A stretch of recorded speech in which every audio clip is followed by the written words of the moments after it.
Kia ora, good evening. Invercargill City Council will spend $280,000 on the inaugural Auckland to Bluff Yacht race being held in February 2014. A decision to contribute an additional $180,000 to the event was made last night after a funding request to Environment Southland was recently rejected. Southland's contribution to the race is $380,000 and government is spending $440,000. I spoke to Invercargill Mayor Tim Shadbolt about the decision. We've got general reserves. We're very fortunate in that we're in a very good economic sort of situation, and that's why we've been able to achieve such a low rate increase. In fact, it'll be the lowest of any city in New Zealand because we've got strategic reserves at hand if there's an emergency or any extra work that needs doing around the city. So in terms of council putting forward that money, why get that from council reserves rather than looking for other funders? Well, I guess it's the time issue. We want to get this ship on the road. We've got to try and we want to achieve it by early next year. February the 9th we're looking at now, and but I'm sure that we will also be looking for other funders, as will the events company that's running this show. So in terms of the commitment that Southland needs to come up with, how much of that has now been found? Well, all of our contribution has now been found. So we've pulled our weight. It's up to the government now to come in with its equal share or slightly more. 440,000 I think they've got to contribute. And we're on the road. So it's actually happening. We've got 9 boats, so a race will happen and it'll be a major iconic event. Now, in terms of the decision to use that reserve funding for the race, was that a unanimous decision by councillors? Pretty much. I think there might have been one. It's usually, with most issues, one or two will always object, but overwhelming support. In terms of getting benefit for Invercargill from having this race, do you think there would be economic benefit or enough benefit from the race to make up for the fact that council's putting in this money? Yes, it's always very hard to determine exactly what the benefits are, and I think we need a better formula for doing that. But anecdotally, we know from events like the Burt Munro Challenge has had a huge positive impact. The Rugby World Cup, which council contributed $800,000 towards, had a huge impact. We just know events do seem to work, and they start off perhaps in a very humble way, but they can build up very quickly. And the Bluff Oyster Festival, of course, is another good example. The council ran it for 13 years. We probably put over $1 million towards it, but now it's an iconic international event. Accommodation providers saw guest nights dive in April, falling 10% from March. The seasonally adjusted fall follows an 8.5% surge in March, and both months were driven by fluctuations in holiday park guest nights, according to Statistics New Zealand. Compared with April 2012, nationally, guest nights are down 1.3%. Southland also took a hit, with guest nights falling 0.3% from last April, on the back of an almost 12% rise in March. The survey records guest nights staying in hotels, motels, backpackers and holiday parks. Invercargill City Councillor Lindsay Thomas says he wants the synthetic cannabis product K2 to be banned. I spoke to him about his idea to get opposition groups and City Council working together to achieve this. We have the ability to contact other councils to get their support.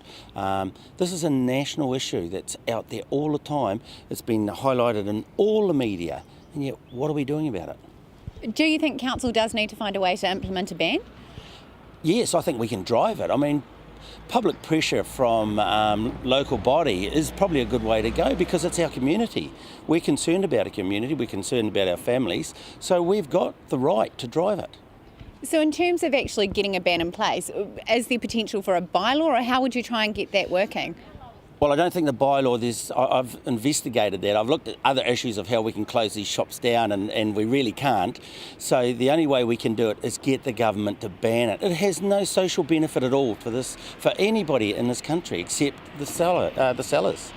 Now, you work in the education sector. What kind of problems or issues are you hearing relating to the product?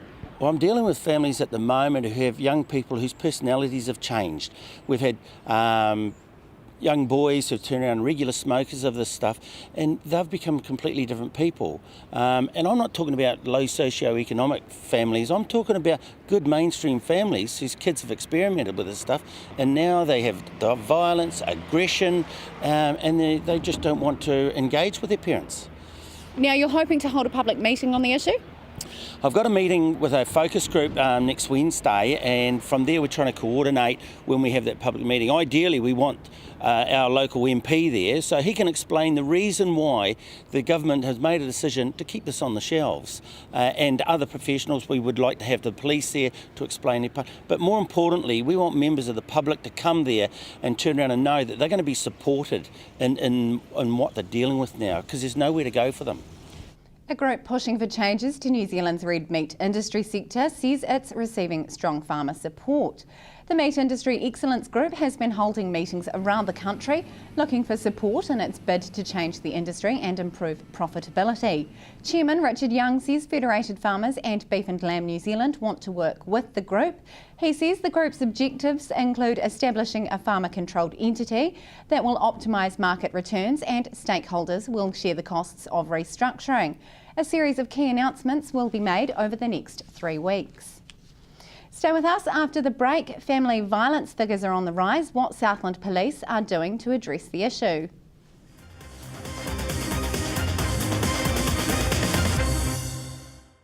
Welcome back. Family violence is an ongoing problem in Southland, and statistics are showing the number of reported cases have risen. I spoke to Invercargill Police Family Violence Coordinator Detective Sergeant Ian McCambridge. I'm not sure if it's a growing problem, but certainly statistically our calls have increased over the last few months. Whether that's due to more family violence or due to more people reporting, it's a bit hard to determine. Do you think there is more reporting? Well, with the advertising campaigns, with more support services being made available to people, and people are more encouraged, and I think less tolerant now to family violence than they have been in the past. So I think people are probably more comfortable with reporting than they have in the past. But you have to be cognizant of the fact that surveys have shown that we really get 18 to 20% of people that are involved in family violence reporting. So we've still got a long way to go. So how are police actually targeting the issue? Well, this is about the only area within Southland where statistically we've got an increase in crime. We've got new strategies around spending more time with victims. Historically we have mainly focused on arresting the offender and dealing with them and putting them before the court. But now we've got a stronger victim focus, and the mythology around that is so that if we can reduce the number of victimisations, we will then in turn reduce the amount of offending. So with a lot of people now, we set up what we call victim intervention plans, just sit down with both offenders and victims to see how we can minimise the risk to both coming to our notice. Now, you've also taken on a new staff member here. Is that just to help get through the volume of cases? Yeah, and it certainly helps dealing with the volume, as you say, but the main focus too is so that we can put more energy into those strategies we've just talked about, and just try to minimise the risk to people and then reduce the offending as a result. How much are you wanting to see these numbers come down? Well, it's a double-edged sword. You could say that you're successful if the numbers come down, but then on the other side you could say you're successful if the numbers increase, because it shows that people are more comfortable with reporting. If we have 30 offences reported over a week, and that's only 20% allegedly from the surveys of the amount of family violence, times that by 5 and we've got 150 offences occurring over a week within the city. So we need to know about those if they're happening, because there are so many unhappy people out there that are living in environments they don't need to be. Do you think Southland's in a unique position in terms of this? No, I don't. Historically, numbers are increasing throughout the country. I've just recently returned from a national conference, and clearly, it's an ongoing issue nationwide. A new cycleway is being constructed near Otatara and Oriti Beach, largely due to safety concerns. The 2-kilometre cycleway will link to other tracks in the area and is designed to keep cyclists and walkers off the road.